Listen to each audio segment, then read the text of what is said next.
Hello and welcome to Americans Learn. My name is Lauren, and today I'm going to be looking at a Casual Geographic video. I do like to come back to Casual Geographic fairly often, but he's got some interesting stuff, and I like to learn about the animals, and I enjoy his presentation so much. So this time we're learning about animals that got the middle finger from childhood.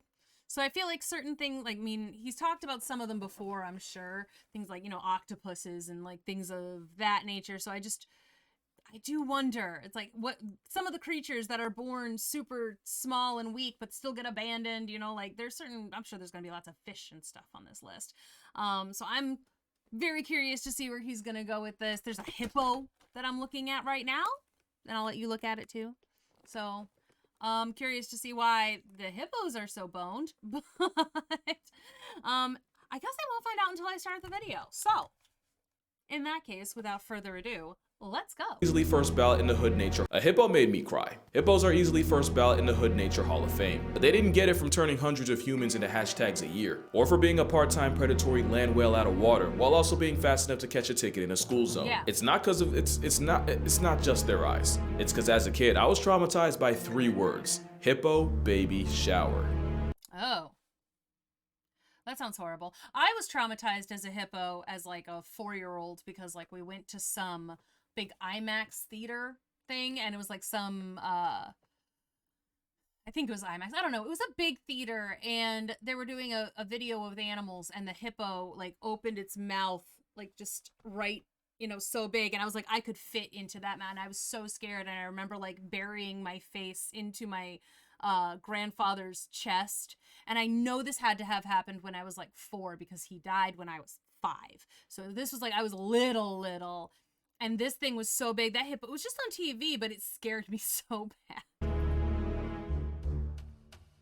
Hippo baby shower. Why did Maturing this is realizing 2 things about nature. 1, you hit the RNG lottery if you die of old age, and 2, you probably have a worse childhood than an actor from Redacted. Since I've already made a mother and father video on this channel, instead, we're gonna do basically the opposite. Here are the animals that get spanked the hardest by reality the moment they're born. And while this isn't really a bad parents video, you're gonna see some of these animals need CPS in the worst way. So yeah, back to hippos. So as a kid, I was watching this documentary. I couldn't really tell you what it was called or even what it was about, but there was this one scene where a mother hippo showed up with her freshly born calf, and the other hippos woke up feeling like Mike. Jackson, Tyson, Jordan, take your pick. Either way, I watched the calf become corpse confetti in front of my eyes. Hippos are actually pretty solid moms. They'll take a maternity leave from the herd and pretty much quarantine herself for weeks to have the kid, and it's usually after a couple of weeks where she'll return to the pod. Problem is, if she comes back to an overcrowded pool or limited resources or really just a hippoing, males will gang up on the mother, separate her from the calf, and make a hippo baby shower shockingly literal. In their defense, it's technically rare, and it's not like your favorite animals don't follow the same script. But man, did the squeals of an eviscerated baby hippo alter my brain chemistry.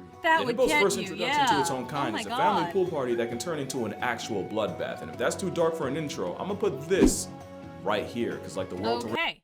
Well, yeah, that was pretty dark, so we're gonna guess it's just gonna get worse from here, huh? Ray Charles, it only gets darker. So in my non-professional online opinion, there's about 4 ways animals fresh out the womb get violated by the natural order. And the first one's what hippos go through, which I like to call running the gauntlet. It basically means because of circumstances, an animal too young to be anything but a milk merchant has to go through trials, tests, and a real-life bullet hell that I would hesitate to wish on my worst enemy. And unfortunately, my worst enemy is not this bird.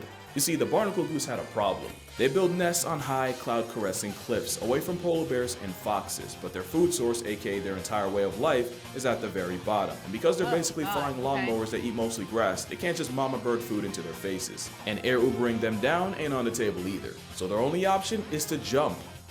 All the way down. The day-old flightless baby barnacles freefall up to 400 feet straight down. The Statue of Liberty would be a vacation for them, and the only thing breaking their fall are the rocks littering the bottom. Really, the only break they get is nature giving them a fluffy down coat and flyweight class to make the whole rock landing thing less of an immediate game over. But don't worry, it gets worse. The parent geese do help by calling out to the chicks and kind of coaching them down, but their encouragement can end up attracting the same predators they were trying to avoid in the first place. Also, as a conscious cotton ball, they go wherever the wind blows them, and if that happens to be too far away, they can get snatched by a raven before their parents even get to them. Not to mention, barnacle geese don't get full immunity. 10% of the chicks become a casualty to the cliffs, and only a third are alive after 2 days. Basically, oh my God, a third after 2 days. Oh my God. I was not expecting that statistic. This is the second animal in the row where baby shower sounds more like a sick joke, and wouldn't you know, Ew. they're not the only birds that don't need autumn to be a fall baby. Wood ducks have to yeet themselves up to 50 feet out of their tree nest or starve to death inside. I didn't know water landing was a luxury because merganser chicks have to do the same thing, except the best they get are leaves. But at least with ducks and geese, they run the gauntlet, but they have their parents there the whole time. This crab could only be so lucky. The Christmas crab's named after the island it's on, and every year, the crustacean exodus travels from within the forest. Oh, is this where like the meme comes from? Like the dancing crab meme? All the way to the coast by the tens of millions for, well, if you know what this drink is called, just know crabs have copious amounts of it. Walking to your spring break when you're only inches tall is a struggle enough. Doing it in reverse Sex at on tick beach. size is veteran difficulty. Because think. a few weeks later, the Christmas crab progeny has to backtrack from the beach all the way back into the recesses of the jungle with the rest of the population. It takes over a they're week so, straight of like- walking while dodging everything from cars to the people in them. And that's if they don't get snapped on the beach by their own kind. Out of the legit billions of crabs that take the journey on, only, let's see here, 0.0001% of them live long enough to continue the cycle. Now, I'm not the best at math. They're arguably the only insect that can give 10% of the Furious 5 problems. It sounds like all but 1 in 10,000 crablets are statistically f***ed. Nothing says gauntlet like having so many kids. You basically forced the right hand of RNG to do at least one of your own right. Spoiler alert, you're gonna see that again. But nothing makes running the gauntlet more literal than Godzilla's understudy. Ironically, the marine iguana is only a menace to algae and is reportedly chill like that. Their childhood is anything but, because gravid iguanas will lay their eggs deep in sand or volcanic ash. But that also means they have to do the dash when their underground nursery turns out to be a snake pit. As soon as the iguanas are born, they immediately rush to the rocks for I've cover, seen and this that one. can get them tailgated by, of course, racer snakes. And like their name suggests, they're liable to run down a luckless lizard. Bro really just blew a 4-0 leg lead. Oh, and Eurostepping Satan's garden hoses doesn't mean they still can't get picked off by the always menacing Galapagos hawk. Running through ops like Marshawn Lynch your first day out is survival of the fittest on steroids. And remember, running the gauntlet is just one of the ways the world plots on the young. Oh But God, number right, 2 right, might world arguably number be 1. worse. FB. Criminal negligence. Because at least with before, if you take an L, you can chalk it up to a skill issue. But with a parent like that, if you're strapped for luck, you're pretty much in trouble. The harp seal is actually a decent mother. For 12 days, she nurses her pup for less than 2 weeks, then what? She abandons the pup to go find more males, because mother harps are for the sheets. The ice sheets. Keep in mind, a baby seal can't swim or otherwise feed itself for the next 6 weeks, even losing half their weight in the process. Forcing a hunger strike on your kids is bad enough. Pulling that in polar bear country is diabolical. Worst part is, Why? the pups are naive enough to confuse anything that moves for their mother, so those That doesn't make sense from like an evolutionary standpoint.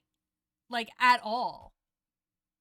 videos of them pulling up to cameramen, it just got a lot darker. Quokkas are on a different kind of timing because they'll yeet their young as a contingency plan against predators. And while no, they don't literally throw their babies into the oblivion, if things ever get too tight during a chase, the muscles in the pouch do the exact opposite and drop the joey on the ground. And while the screaming, writhing joey gets the worst kind of attention, Mama Marsupial hightails it because you know what they say. What's 17 more years? I can always start again. Make another kid. Well, that feels like a spoiler for a show I was gonna watch. Kangaroos, wallabies, and quokkas have all been known to ghost their kids in the worst way. In fact, tree kangaroos have been known to eject their joey over the stress of a bad storm. But hey, shout out to koalas. Not only could I not find cases of them sacrificing the youth, some koalas have adopted orphan joeys and looked after them like their own, so big ups to the chlamydia Aw. care bear. You got Okay. koalas caring for kids that aren't even theirs, and a desaturated deadbeat forfeiting custody to the gulag. Pandas often have twins, but because they only have the facilities to keep one alive, they'll basically flip a coin, keep Zach, and Cody gets returned to sender. I saw something about this recently, and he might be about to talk about it.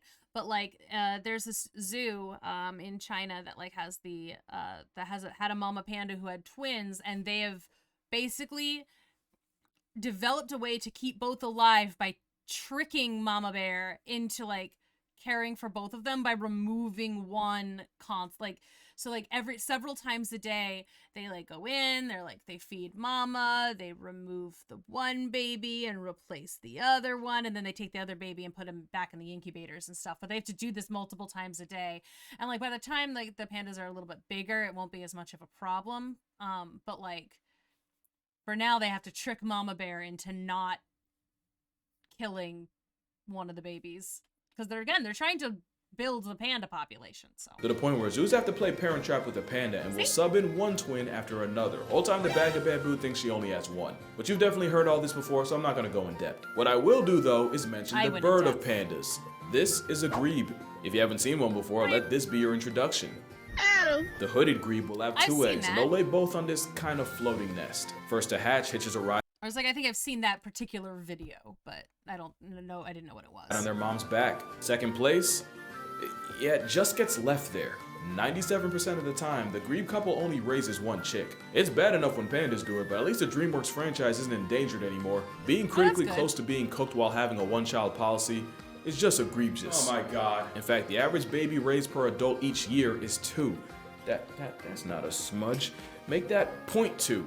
And yet there's a bird that might be worse. Now how could emperor penguins be here? They were in my Father's Day video, and the mothers aren't slouches either. But in a really cruel twist of fate, the very thing that makes them great parents can royally screw the chick over. Prolactin is a hormone that goes into overdrive once the penguin lays an egg and keeps going long after the chick hatches. And it's believed it's actually the high levels of prolactin that drives the penguin to make the long trip back to its chick after days of filling up at sea. The problem is the prolactin doesn't fall off if the penguin ends up losing the chick, and the parental drive can be so strong it forces them to kidnap someone else's.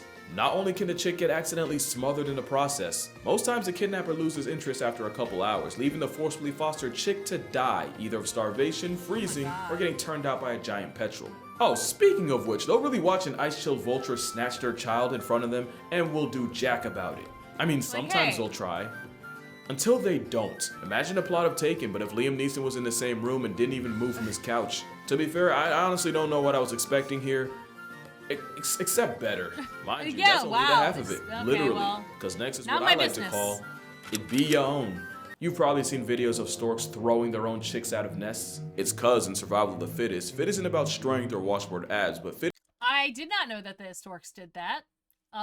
So that makes it even all the more curious as to where the stork carries the baby to you comes from. It's more like how good you are at making more of yourself and passing the genes off. Look like a liability, and most bird moms aren't going to waste the resources better spent on your bigger brother. They'll just subtract you from the census themselves. And that's not the only way parents can be your biggest op. Scorpions are dedicated enough to literally carry their entire family on their backs for days. But let resources get low enough and you'll see a spice roach having a kid's meal. And long-tailed skinks go full scorched earth. She'll try to defend her nest, but if she feels like it's getting invaded too often, eventually she'll say F it and eat her entire family first. Funny thing is, most skinks will just lay their eggs and peace out, but those in the area codes of egg-eating snakes will guard their nests. That is, until the moms get pressed enough and become the predator. The burying beetle has a different problem. You see, this corpse roach will turn an expired rat into a nursery, but if there's too many beetleists, there won't be enough food and they'll end up small and underdeveloped. So the beetle will systematically murk a small percentage of her own children to keep the ratio honest, and science says it's the beetles that beg the most for food that get packed up. Seriously, the larvae that beetles can beg, by the way, but the ones that only do it when they're genuinely hungry actually have a better chance of surviving than the ones that do it constantly. In a weird way, it's like a creative tactic to reward honesty. But also imagine asking your mom what's for dinner and she takes your head off. Either that or it's a really messed up game of musical chairs where the biggest beetles get fed first until there's no food left, and the ones that get left out get terminated. Which is actually a great transition to the last pitfall of youth. Wow. Sibling rivalry. Or it be your own part 2.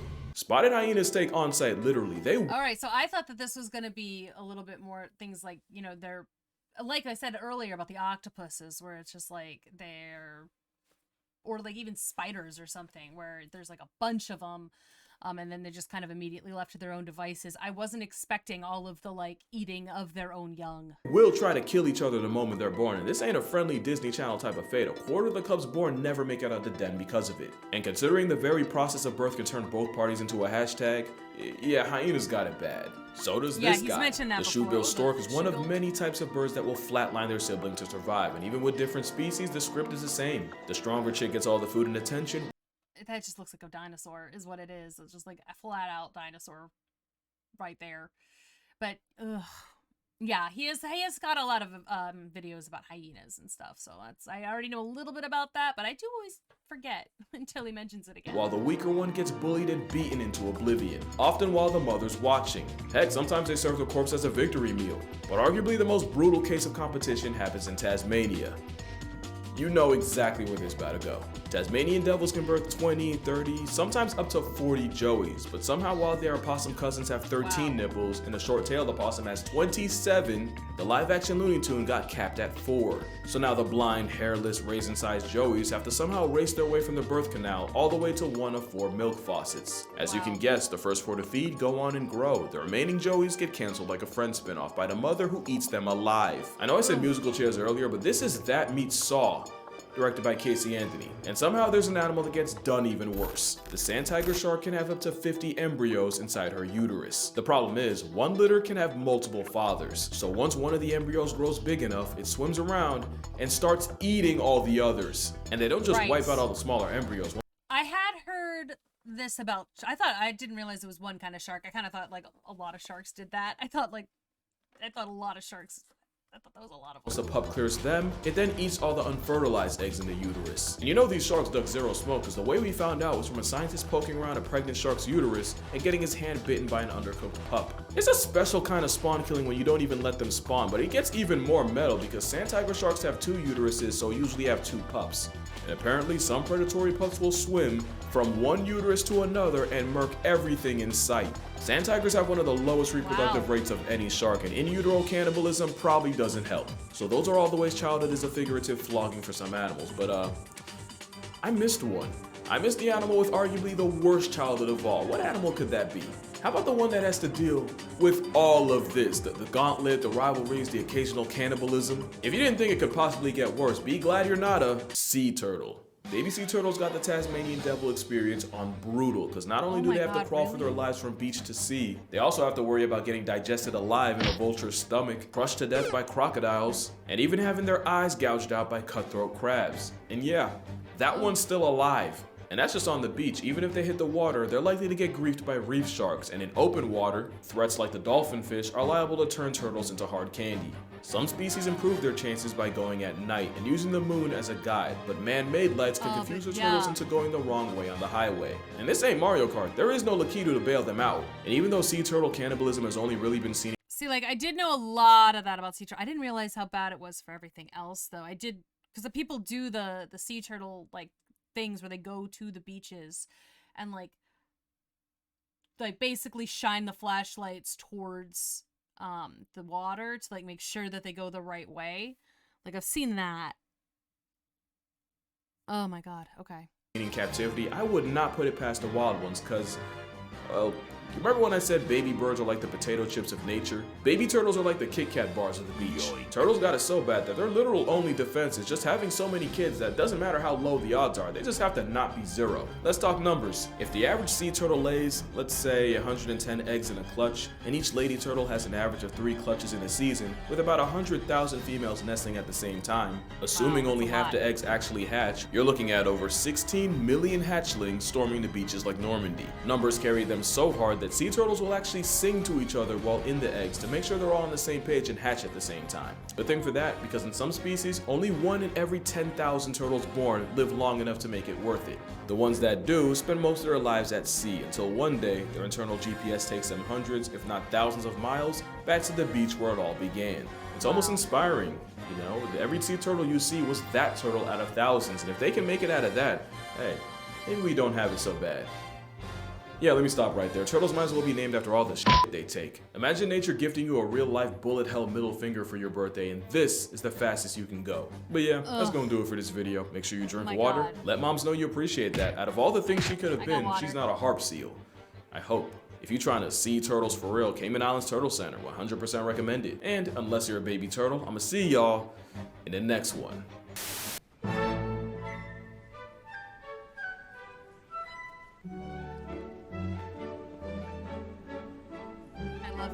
The music choice here. It's so fluid. It's so good.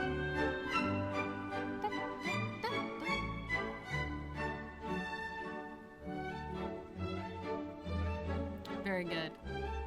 All right, I do feel bad. No, I'm sad. Some of that I kind of knew, but most of that I definitely didn't. It's like I didn't realize it was that bad. Oh my god. And like some of the animals that I thought were gonna be on there like weren't. Like he's talked about some pretty animals that have it pretty shit. and a lot of them were not on this list. So the fact that, again, some of this just does not make sense from a like evolutionary standpoint. Some of the massive amounts of offspring, sure, but like the numbers are wrong. Like the ratio's bad. Like you have millions and millions of offspring and like 5 survive. Like that's wild to me. But anyway, wow. Thank you so much for watching this. I hope you did enjoy. If you want to see more Casual Geographic, let me know. Any other like animal content creators, go ahead and let me know about them as well. And I will see you all in the next one.